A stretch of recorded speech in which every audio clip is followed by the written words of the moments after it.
लड़की ने कहा कि अभी मैं आपको कुछ ऐसा दिखाने वाली हूं जिसे देखते ही आप शादी के लिए मना कर देंगे। आपसे 3 को दिखाया था। उन्होंने ऐसा ही किया। मेरा नाम दीपक है। मैं एक सॉफ्टवेयर इंजीनियर हूं। मैं स्वभाव से बहुत ही रिजर्व हूं। इस कारण कभी मेरी लडिडन धाकियों से ना ज्यादा दोस्ती रही, न ही कोई मेरी गर्लफ्रेंड बनी। अब मेरी जॉब लग गई थी और घर वाले अब शादी की बातें करने लगे। घर पर कई फोटो और बायोडाटा आने लगे। उसमें से मुझे काजल देखते ही पसंद आ गई। बायोडाटा से पता चल रहा था कि वो अच्छी पीर ही लिखी थी। मैंने अपने घरवालों से कहा कि मुझे लद्दत लद की पसंद है। हम लोग काजल के घर, उसे और उसके परिवार को देखने गए। फिर जब काजल चाय लेकर आई तो वो मुझे उसकी फोटो से भी ज्यादा सुंदर लगी। खुले बाल और हल्के नीले रंग की साड़ी में वो बहुत ही सुंदर लग रही थी। फिर घरवालों ने हमें एक रूम में बातें करने के लिए भेजा। रूम में वो कुछ नहीं बोल रही थी, लेकिन उसके चेहरे पर इतनी खुशी नहीं थी। मेरा दिल धधक रहा था। मुझे लगा कि देखिए नारियास है, उसे मैं पसंद नहीं हूं। फिर मैंने ही बात शुरू करते हुए कहा कि आप क्या करती हैं। उसने मेरी तरफ देखा और कहा कि आपने बायोडाटा देखा नहीं तो मंगाया क्यों था। उसकी बात सुनकर मुझे लगा कि वो मुझ में कोई इंटरेस्ट नहीं दिखा रही है। फिर मैंने उसे डायरेक्टली पूछ लिया कि आपको मिंट पसंद नहीं हूं। वो बोली, मेरे पसंद की बात नहीं है। आप खुद मुझे नापसंद कर देंगे, मुझे पता है। उसने कहा, अभी मैं आपको ऐसा कुछ दिखाने वाली हूं कि आप वो देखते ही आप शादी के लिए मना कर देंगे। आपसे पहले 3 को दिखाया। उन्होंने भी देखते ही मना कर दिया। यह कहकर उसने अपने खुले बाल जो पीछे थे उनको आगे किया।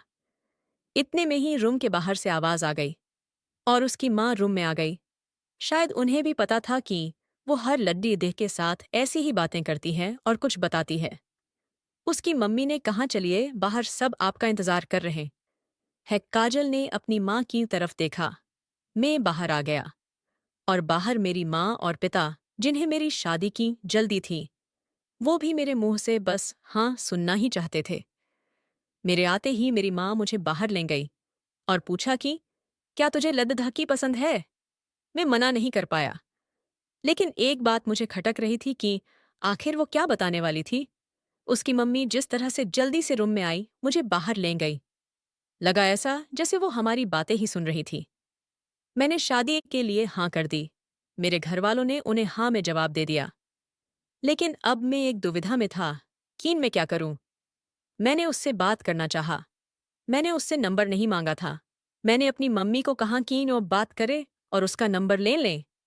मम्मी ने काजल की मम्मी से मोबाइल पर बात की और काजल का नंबर मांगा, लेकिन उन्होंने यह कहकर मना कर दिया कि काजल का मोबाइल अभी खराब है। मम्मी ये भी कह रही थी कि वो लोग शादी के लिए जल्दी कर रहे हैं।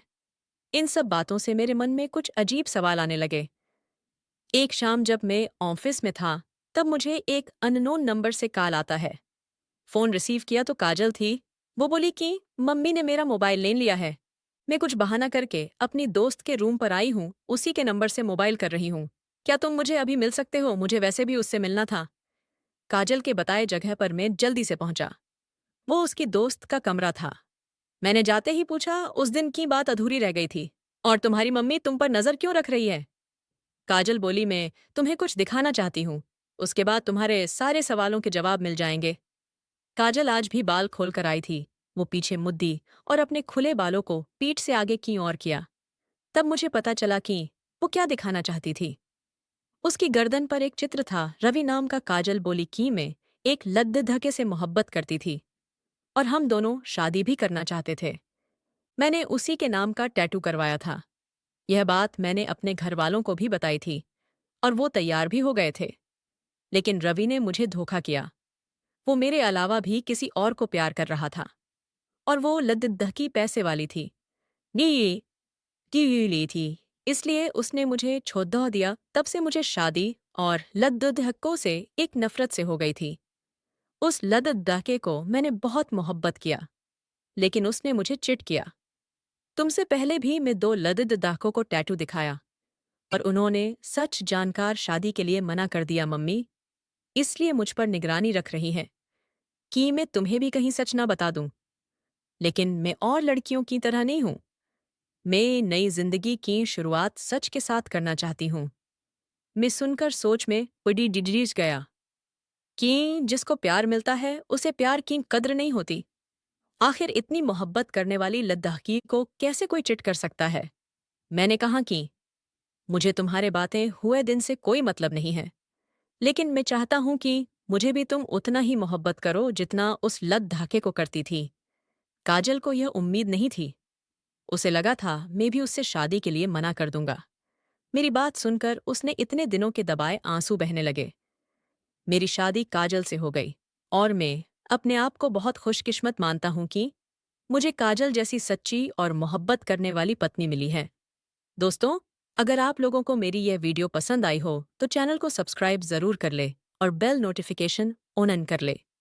एक प्यारा सा कमेंट करके बताएं कि आपको मेरी स्टोरी कैसी लगी। कल मिलेंगे एक और रिक्शनी आ रही मिट्टी के साथ। धन्यवाद।